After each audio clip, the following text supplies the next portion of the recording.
Welcome back student. आज हम कक्षा 7 वेदिका हिंदी का 4th चैप्टर सुबानखा पढ़ेंगे, जिसके लेखक रामवृक्ष बेनीपुरी हैं। तो चलिए फिर स्टार्ट करते हैं। डियर स्टूडेंट, फर्स्ट हम चैप्टर का सार पढ़ेंगे। प्रस्तुत पाठ में एक वृद्ध मुस्लिम एवं बाल अवस्था में लेखक के साथ लेखक का जो बचपन है वो एक बुज़ुर्ग मुस्लिम के साथ बीता है। तो उनके साथ जो बचपन बीता है उस भाव को लेखक ने प्रकट किया है। तो उसमें कौन सा भाव स्पष्ट होता है? हिंदू मुस्लिम एकता का भाव स्पष्ट होता है। ठीक है, चलिए चैप्टर स्टार्ट करते हैं। सुबानखा।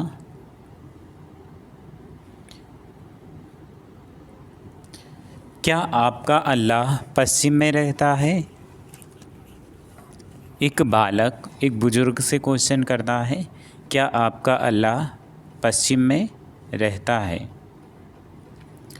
वह पूरब में क्यों नहीं रहता? मैंने सुबान दादा की लंबी सफ़ेद चमकती रोब बरसाती दाढ़ी, मतलब एक डरावनी दाढ़ी में अपनी नन्ही उंगलियों को घुमाते हुए पूछा। उनकी चौड़ी उभरी परेशानी एक उल्लास की झलक और दाढ़ी मूंछ की सहायता में दबे पतले अधरों पर एक मुस्कान की रेखा दौड़ गई।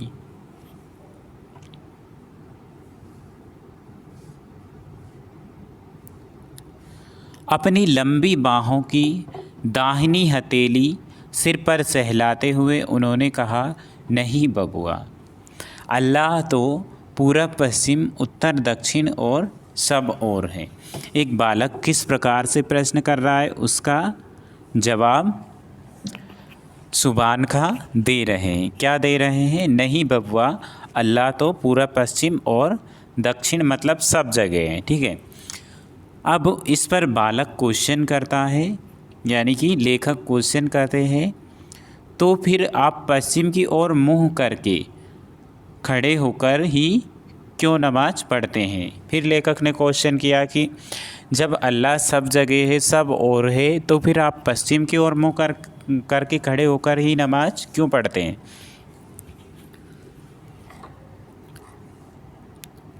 अब पश्चिम की ओर के मुल्क में अल्लाह के रसूल आए थे। ये किसने कहा? सुबानखा ने। जहाँ रसूल आए थे वहाँ हमारे तीर्थ हैं। हम उन्हीं तीर्थों की ओर मुँह करके अल्लाह को याद करते हैं। ठीक है, फिर लेखक का क्वेश्चन कि वे तीर्थ यहाँ से कितनी दूर होंगे?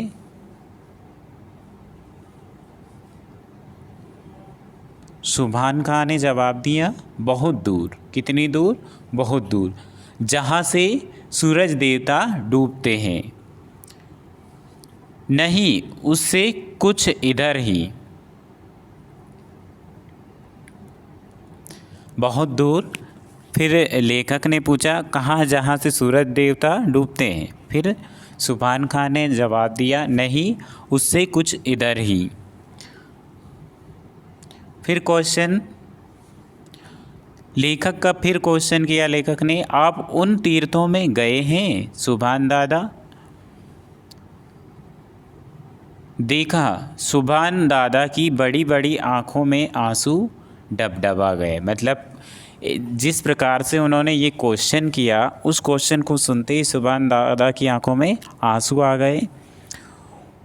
उनका समूचा चेहरा, मतलब उनका सारा चेहरा लाल हो उठा इस क्वेश्चन को सुनकर।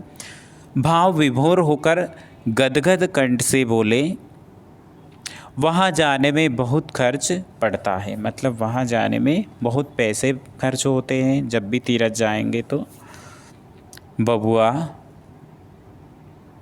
मैं गरीब आदमी ठहराना इस बुढ़ापे में भी इतनी मेहनत मशक्क़त कर रहा हूँ कि कहीं कुछ पैसा बचा पाऊँ और उस पाक जगह की ज़ियारत कर आऊँ। मतलब उस जगह को देख आऊँ या घूम आऊँ। इतने मेहनत कर रहा हूँ, इतने पैसे इकट्ठे कर रहा हूँ कि मैं मेहनत कर कर उस जगह पर घूम आऊँ। ठीक है। उनकी आँखों को देखकर मेरा बचपन का दिल भी भावना से ओत-प्रोत हो गया। मतलब एक प्रकार की भावना से इनका दिल गदगद हो गया, मतलब भर उठा। मैंने उनसे कहा, मेरे मामा जी से कुछ कर्ज क्यों नहीं लेते। इस पर लेखक को दया आ गई। उन्होंने सोचा कि आपकी जो समस्या है पैसों के ना होने की, तो आप ये दूर कर सकते हैं। कैसे कर सकते हैं कि आप मेरे मामा जी से कुछ कर्ज ले लो, बाद में दे देना, ठीक है, पर आप तीर्थ यात्रा में चले जाओ, ऐसा लेखक कहते हैं। ठीक है। तो कर्ज, इस पर सुभान खां क्या बोलते हैं कि कर्ज के पैसे से तीर्थ करने में सवाब नहीं मिलता बबुआ।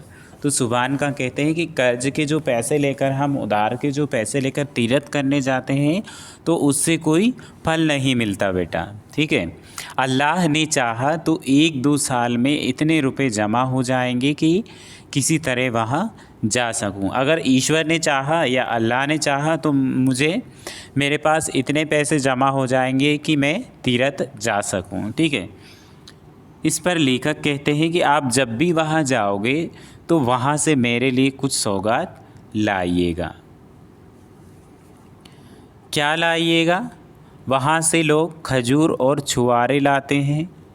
हाँ हाँ, मेरे लिए छुहारे ही लाइएगा, लेकिन 1 दर्जन से कम नहीं लूँगा। हाँ, भी लेखक कहते हैं कि मैं 1 दर्जन छुहारों से कम नहीं लूँगा। 1 दर्जन मतलब 12। ठीक है। सुभान दादा की सफ़ेद दाढ़ी मूछ के बीच उनके सफ़ेद दांत चमक रहे थे। मतलब इस पर इनको हंसी आ गई थी, तो उनकी मुस्कुराहट चेहरे पर खिल रही थी, इससे उनके दांत चमक रहे थे। कुछ देर बाद मुझे दुलारते रहे, मतलब इनको प्यार करते रहे। फिर कुछ रुक कर बोले, अच्छा जाइए खेलिए, मैं ज़रा काम कर लूँ। मजदूरी भरा पूरा काम नहीं करने से अल्लाह नाराज़ हो जाएंगे। मतलब अगर मेहनत नहीं करेंगे तो अल्लाह नाराज़ हो जाएंगे। फिर लेखक का क्वेश्चन, क्या आपके अल्लाह बहुत गुस्सेवर हैं? मतलब लेखक का क्वेश्चन है कि आपके अल्लाह इतने गुस्से वाले हैं? मैं तुनक कर बोला। आज सुभान के दादा बड़े ज़ोरों से हंस पड़े। फिर एक बार मेरे सिर पर हथेली फेरी और कहा, बच्चों से वे बहुत खुश रहते हैं बेटा। ऐसा सुभान दादा ने कहा। वह तुम्हारी उम्र दराज करें कहकर मुझे अपने कंधे पर ले लिया, मतलब उनको उठा लिया।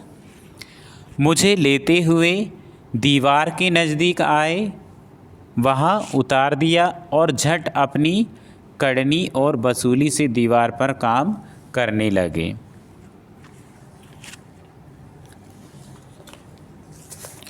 सुभान खां एक अच्छे राज समझे जाते थे। जब घर की दीवारों पर कुछ मरम्मत की ज़रूरत होती है तो उन्हें बुला लिया जाता था। मतलब जब भी कुछ घर की दीवारें जैसे तहस नहस हो जाती है तो इनको बुलाया जाता था, सुभान खान को। ठीक है। तो ये एक मिस्त्री का काम करते थे, बुला लिया जाता था। आते हैं 5-7 रोज़ में, यही रहते हैं और काम ख़त्म कर चले जाते हैं। लंबा चौड़ा तगड़ा बदन है उनका, पेशानी चौड़ी है, भवें बड़ी है, सघन और उभरी दाढ़ी है। मतलब लंबी और उभरती हुई दाढ़ी है। आँखों के कोनों में कुछ लाली है, पुतलियों में कुछ नीलेपन की झलक। ये उनके व्यक्तित्व का वर्णन किया गया है। नाक साधारण ढंग से नुकीली है, दाढ़ी सघन है, मतलब गहरी है, इतनी लंबी कि छाती तक पहुंच जाए। इतनी लंबी दाढ़ी है कि वो छाती तक पहुंच जाए। वह छाती जो बुढ़ापे में फैली और फूली हुई है, सिर पर हमेशा ही दुपलिया टोपी पहने होते हैं और बदन में नीम आस्तीन, कमर में कच्छे वाली धोती, पैर में साधारण सा जूता, चेहरे से नूर टपकता हो और मुंह से सहज झड़ता हो। मतलब देखने में ये भले मानुष लगते हैं और बोलने से इनकी मधुर वाणी झलकती थी, मधुर शब्द बोलते थे। ठीक है, मतलब अच्छे विचार, अच्छे शब्द। तो इन सब से ये भले मानुषों के बोलने चालने, बैठने उठने के कायदे की पूरी पाबंदी करते थे। ठीक है,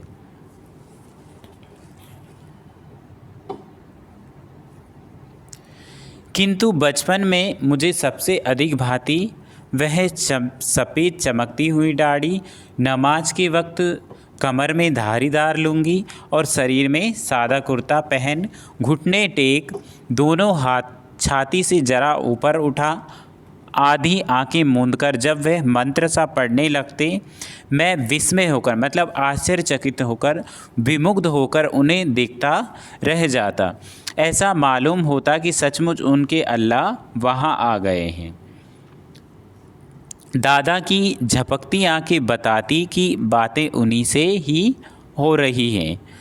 एक दिन बचपन के आवेश में मैंने उनसे पूछ लिया, सुभान दादा, आपने कभी अल्लाह को देखा है?